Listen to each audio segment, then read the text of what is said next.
Prime minister Pakistan نے آج پھر ایک انٹریکشن کیا ہے اور وہاں ذکر ہوا جو ویژن ہے Malaysian prime minister Mahathir Mohamad کا. تو پرائم منسٹر صاحب خیر پہلے بھی ان کو آئیڈیلائز کرتے تھے، ان کے فالوور تھے، لیکن یہ بہت سی باتیں، بہت سے کنفلکٹ بھی پاکستان کو دیکھنے میں ملے. اگر تقابل کریں مہاتیر محمد صاحب کی شخصیت کا، ان کی زندگی کا، اور پھر پرائم منسٹر عمران خان صاحب کی زندگی کا، ویژن کا، آپ کو یہ سملر پیج پہ نظر آتے ہیں یا کوئی ڈیفرنس بھی ہے؟ دیکھیں، وہ وزیر اعظم رہے اپنے ملک کے سالہ سال، 1981 سے لے کے 2003 تک 22 سال فائز رہے وہ، اور ان کا سیاسی سفر جو ہے 40 سال تک محیط ہے. عمران خان صاحب نے تو سفر شروع کیا، ان کی بڑی ہمبل بگننگس تھیں، ملے ہیں وہ، اور ان کی جو دادی جان ہے غالباً ان کا بڑا اس میں ہاتھ ہے ان کی تربیت میں، اور وہ ایک ہمبل بیک گراؤنڈ سے تعلق رکھتے تھے.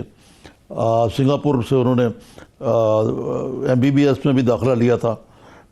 لیکن بات دیکھیں نا، وہ عمران خان صاحب کہتے ہیں کہ جس طرح کا مافیاز کا ان کو شکار ہیں، میں بھی اسی قسم کے مافیا کا شکار ہوں.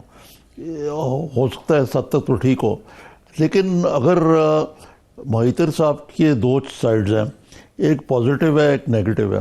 میں بائی دا وے کئی دفعہ ملیشیا گیا ہوں، وہاں پہ بڑا ایک نازک قسم کا مکس ہے چائنیز اور ملے کے درمیان. جو ملے ہیں ان کو بوما پترا کہتے ہیں، جو سن آف دا سوائل ہے، سن آف دا سوائل کی حکومت ہے، لیکن چائنیز اتنے زیادہ ہیں وہاں کہ بعض چائنیز یہ دعویٰ کرتے ہیں کہ ان کی اکثریت زیادہ ہے، اور چائنیز جو ہے وہاں بگ بزنس کو کنٹرول بھی کرتے ہیں. اس پہ وہاں ہنگامے بھی ہو چکے ہوئے ہیں.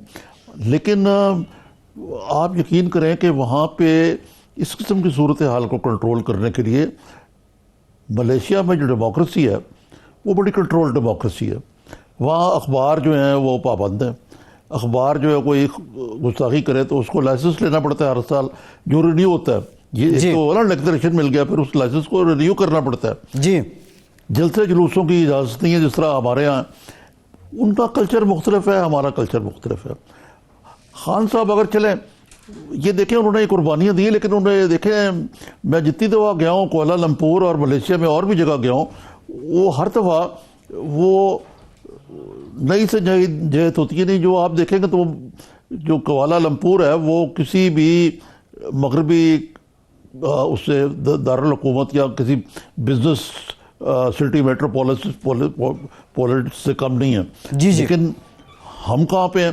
آپ اگر خان صاحب اگر بننا چاہتے ہیں تو ایک تو ان کو یہ دماغ سے بات نکال دینی چاہیے کہ جی وہ 400 چینیوں کو جس طرح جیل میں ڈالا میں، وہ اور پتہ نہیں 500 کو ڈال دوں گا یا 1000 کی بات کی، میں شیور نہیں 100 یا 1000 ہے. جی، بڑے نمبر کی بات کی انہوں نے.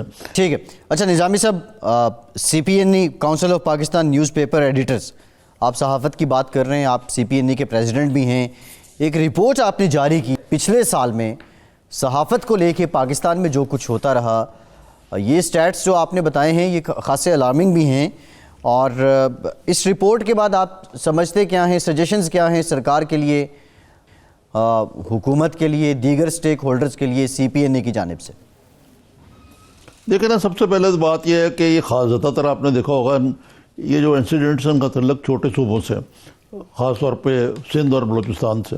اب ہمیں چاہیے کہ یہ اس چیز کو دیکھیں کہ اس کو کس طرح ٹھیک کرنا ہے. لیکن یہ معاملات جو ہیں، مثلا حتیٰ کہ عزت کی بجائے اینٹی ٹیررسٹ کورٹ لگا دینا، وہاں تو چھوٹے صوبوں میں تو کوئی پھر جو ہے جرنلسٹ مارے گئے اتنے پاکستان میں، اور پھر یہ پتہ نہیں لگتا کہ کون سے خفیہ ہاتھ ہیں جو کیا کر رہے ہیں یہاں میڈیا کے ساتھ.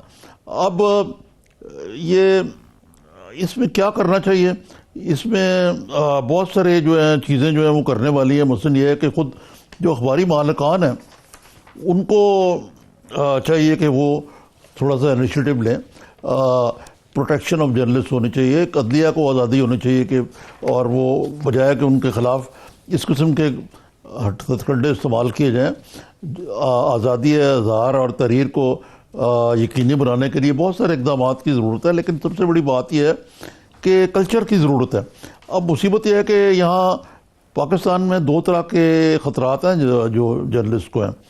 ایک تو وہ ہے جو آزادی اظہار کے حوالے سے حکومتوں کے یا اور قوتوں کے میڈیا کو ہیں، دوسری طرف سے جو دہشت گرد تنظیمیں جو انتہائی انٹالرنس کا معاملہ ہے وہ بھی میڈیا پر چڑھ دوڑتی ہیں.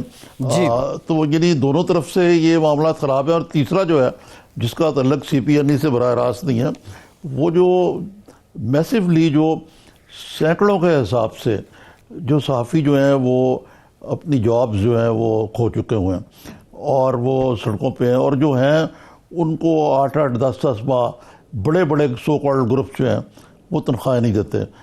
تو باقی تو آپ چھوڑ دینا جو چھوٹے اخبار ہیں، جو بڑے گروپ ہیں اگر وہ ایسے کر رہے ہیں تو مقصد ہے کہ یہ ٹھیک ہے بعض ہمارے جیسے جو اینکر ہیں وہ بڑے آسودہ حال ہوں گے، لیکن جو عمومی طور پر جو ورکنگ جرنلسٹ کا حال ہے نا، یعنی ان کے مالی وسائل، ان کی سیفٹی کے ایشوز، کوئی ریڈیمنگ فیچر نہیں ہے.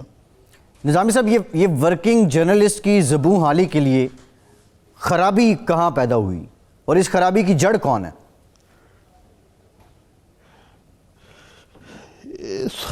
یہ بڑی لمبی بحث ہے، لیکن خرابی کی جڑ جو ہے ایک تو یہ ہے کہ جو اخباری ادارے ہیں انہوں نے خود تو بہت ایکسپینڈ کیا، لیکن انہوں نے اپنے ورکرز کا اس طرح خیال نہیں رکھا. پھر یہ ہوا کہ یہ ویج بورڈ وغیرہ تو بنتے رہے. ویج بورڈ کو تقریباً وجہ سچی بات ہے کہ پروفیشنل سٹینڈرڈ جو ہیں پرنٹ میڈیا میں خاص طور پہ وہ اس طرح نہیں انہوں نے گرو کیا، اس سے بھی کچھ پرابلم ہوئے. تیسرے ہوا کہ جب یہ پاکستان میں پریسیڈنٹ پبلیکیشن آرڈیننس ختم ہونے کے بعد یہ 88 میں ایک اب کوئی اخبار نکالنے کے لیے آپ کو کسی لمبی چوڑی کوئی اہتمام یا اجازت کی ضرورت نہیں. پہلے تو یہ جوئے شیر لانے کے مترادف تھا اخبار نکالنا ہی. اب اس حوالے سے اخبار بہت زیادہ ہو گئے اور سرکاری اشتہاروں پہ رڈایا بہت زیادہ کرتے ہیں. جی سرکاری اشتہار جو ہے ان کی تعداد بھی محدود ہو گئی ہوئی ہے. پرائیویٹ سیکٹر سے اشتہار لینے کے لیے کمپٹیشن جو چاہیے، یعنی سچی بات ہے ہماری اکانومی اتنے اخبارات کو سسٹین نہیں کر سکتی اور یہ ببل ویسے ہی برسٹ بھی کر رہا ہے، اس میں کوئی شک نہیں ہے. جی اچھا نظامی صاحب، ایک اور ڈیولپمنٹ ہوئی ہے، پہلے سے لگ یہ رہا تھا کہ ایسا ہونا ہے. سندھ حکومت نے جو سندھ کے آئی جی ہیں کلیم امام ان کو تبدیل کیا. بعد میں یہ بتایا گیا کہ وزیر اعلیٰ سندھ نے وزیر اعظم پاکستان سے مشورے کے بعد یہ سارا کچھ کیا ہے. لیکن ایک سماجی کارکن ہیں جبران ناصر صاحب، وہ گئے، انہوں نے سندھ ہائی کورٹ میں اپلیکیشن دی اور فار دا ٹائمنگ اب یہ جو ان کا آرڈر تھا، ان کا ٹرانسفر تھا، وہ رک گیا ہے.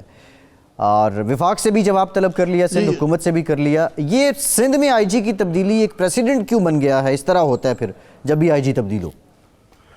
یہ اس لیے ہے کہ ایک پرابلم ہے وہاں پہ یہ کہ فردوس شمیم نقوی ہیں وہاں لیڈر آف دی اپوزیشن، پھر وہاں پہ علی زیدی ہیں، فیصل واڈا ہیں جو اپوزیشن کے ہیں، پھر گورنر اسماعیل ہیں. یہ لوگ جو ہیں ان کی پی ٹی آئی وہاں اپنی جگہ بنانا چاہتی ہے اور اس کے لیے وہ پیپلز پارٹی کا ووٹ بینک اور ایم کیو ایم کا ووٹ بینک، آپ نے جو ذکر کیا تھا پہلے، ایم کیو ایم کو خاص کوئی لگتا ہے کہ اتنے سیریس نہیں ہیں یہ آن بورڈ لینے پہ کیونکہ تضاد ہیں. اب یہ بالکل وہی ہو رہا ہے جو یہ پہلے ہو چکا ہوا ہے. اسی قسم کا بحران ہوتا تھا جب میاں نواز شریف چیف منسٹر تھے پنجاب میں اور محترمہ بینظیر پہلی دفعہ چیف منسٹر تھی، تو پنجاب بالکل تعاون نہیں کرتا تھا.